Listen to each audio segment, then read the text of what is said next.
There's already a strong rationale actually for PD-L1 testing in metastatic patients, especially when considering first-line therapy for those who are cisplatin ineligible. Now, this is in keeping already with the label change that we all recall the FDA issued way back in 2018.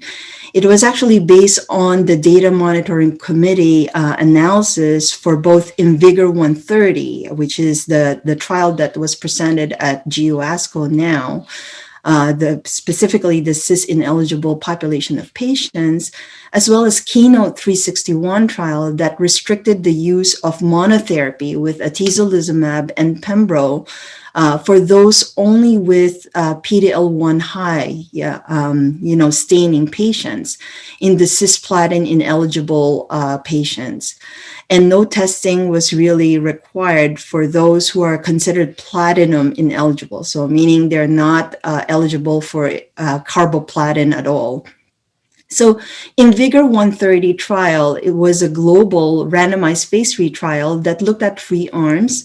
So there is a combined atezolizumab and chemotherapy arm that's called cohort A, and then cohort B is the atezolizumab monotherapy arm compared to cohort C, which was the chemotherapy only arm.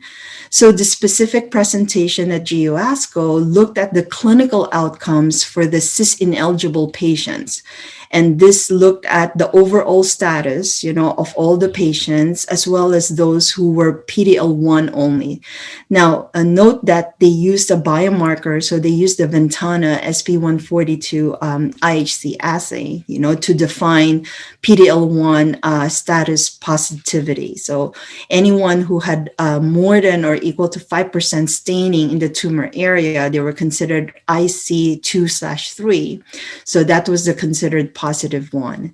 And we see that the overall survival really did tend to favor those who were staining positive in both, the overall population, and we see overall survival at not evaluable versus 17.8 months, and the hazard ratio was 0.68, as well as the cis-ineligible patients. Now notice that they were very small in number. When we look at the cis-ineligible patient population, this was in the order of 43 to 50 patients in each arm. So that one, 18.6 months for the patients who got atezo versus 10 months for those who got the chemotherapy. However, they were not statistically significant. So this is only like a subgroup analysis that they were reporting on. Regardless, I do think this data supports the change in the FDA label that we saw way back in 2018. I would say that there still needs to be a careful patient selection for patients, because who are the patients we're deciding who are platinum eligible, who would be benefiting, from monotherapy with atezolizumab. But the patients, let's say, who are cis-ineligible, but they are otherwise eligible to get carboplatin, I think should still benefit, from a combination like gemcitabine and carboplatin.